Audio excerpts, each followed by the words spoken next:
नमस्कार दोस्तों। सुशांत सिंह राजपूत केस में एजेंसी की तरफ से बहुत बड़ा कुछ अपडेट नहीं आता है और हम लोग लगातार अपडेट का इंतज़ार करते हैं। कई ऐसे चीज़ें, कई ऐसे सबूतें जो कि सिद्धार्थ पिठानी और रिया चक्रवर्ती के खिलाफ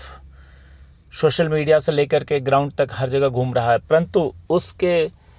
हर सबूत होने के बावजूद इन सब के अगेंस्ट बहुत सारे ऐसे सबूत हैं जिस पे कि हम बिल्कुल उनके ऊपर हाथ डाल सकते हैं, उनको पूछताछ के लिए बुला सकते हैं, उनको गिरफ्तार कर सकते हैं। परंतु इतना कुछ होने के बावजूद भी अभी तक कोई गिरफ्तारी नहीं है। हत्या केस में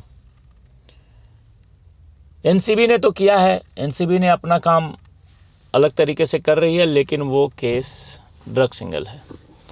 और हम ये मानते हैं कि देखिए, ड्रग्स एंगल और हत्या एंगल एजेंसियाँ सेम है, परंतु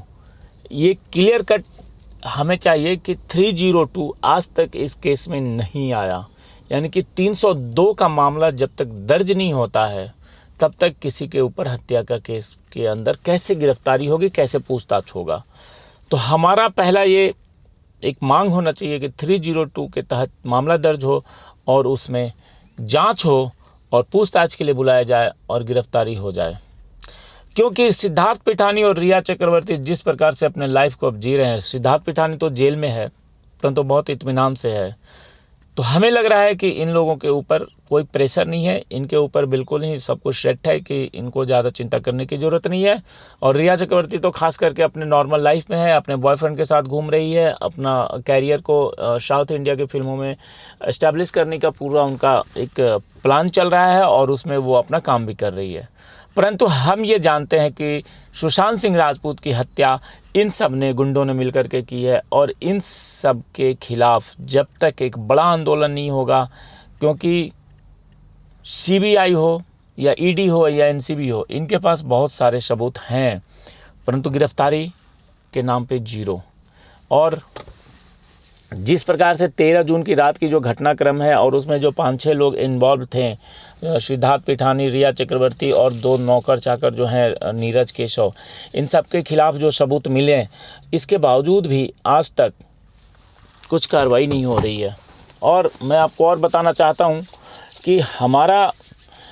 जो देश का जो सिस्टम है वो काफ़ी स्ट्रांग है। मेरा तो ये हमेशा मानना होता है, देखिए मेरी बातों से ये मत आप सोचिए कि मैं नेगेटिव को सोच रहा हूँ। मेरा हमेशा ये मानना होता है कि हमारे देश की कानून व्यवस्था, देश की जो सरकारें हैं और देश की जो जुडिशरी है, इन पे मुझे पूरा भरोसा है और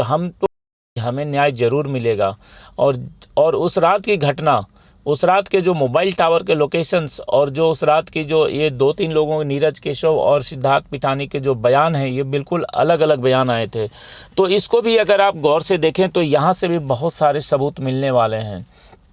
और जो अभी चैट जो मिला है, जो लीक हुआ है, चैट और फ़ोन कॉल्स, वो दुबई से कनेक्टेड बताए जा रहे हैं। तो अगर इसको भी ध्यान से अगर रिसर्च किया जाए और इसको जांच किया जाए बहुत ही बारीकी से, शायद जांच हो भी रहा है, मेरा ऐसा मानना है कि जांच हो रहा है और जांच होते होते हो सकता है थोड़ा समय लगे, परंतु अगर थोड़ी तेज़ी होती, देखिए विश्वास पूरा है कि इस मामले में न्याय ज़रूर मिलेगा, परंतु देर हो रहा है। और अगर तेज़ी अगर थोड़ी और बनाई जाए तो हम इस मामले को बहुत लंबी दूरी तक लेकर के चल सकते हैं। और इस मामले में तेज़ी अगर बन गई हमारे तरफ से तो हमारे उम्मीद है कि इस मामले में तेज़ी एजेंसी की तरफ से भी बनेगी और जो सुशांत के हत्यारे हैं वो जल्दी फांसी की सज़ा उनको मिलेगी, उनके ऊपर कार्रवाई होगी। और इस कार्रवाई को करने में एजेंसियों का बहुत बड़ी भूमिका है और जो सूचना है उसके मुताबिक सरकार ने पूरा दबाव बना रखा है कि इस मामले को जल्दी से जल्दी यूपी इलेक्शन से पहले इसको निपटारा कर दिया जाए और इस मामले में चार्जशीट जब तक दाखिल नहीं होता है, क्योंकि चार्जशीट दाखिल हो जाना चाहिए था 90 दिनों के अंदर और आज करीब 1.25 साल हो चुके हैं, चार्जशीट तक दाखिल नहीं हुआ है। तो चार्जशीट दाखिल नहीं होना ये कहीं ना कहीं एक ऐसा गलत मतलब कि सोच आता है दिमाग में कि अभी तक चार्जशीट दाखिल क्यों नहीं हुआ, क्या कर रही है एजेंसी। और उत्तर प्रदेश का चुनाव आते आते हो सकता है कि इस मामले में अगर नहीं आता है बड़ा कुछ, तो सारे ससारियन जो कि सुशांत के फैंस हैं उनको मैं यही अपील करूंगा कि फिर से एक बार एक हो जाओ और लड़ाई लड़ो और इनकलाब लाना पड़ेगा, तभी न्याय मिलेगा, क्योंकि न्याय प्रक्रिया इतनी स्लो हो चुकी है कि हम चुपचाप बैठे हुए हैं और हमारे ऐसे चुप बैठने से न्याय नहीं मिलेगा। न्याय के लिए आपको लड़ना पड़ेगा। प्लीज़ एक हो जाइए और लड़ाई को मजबूत करिए, तभी सुशांत को इंसाफ मिल पाएगा। जय हिंद, जय भारत।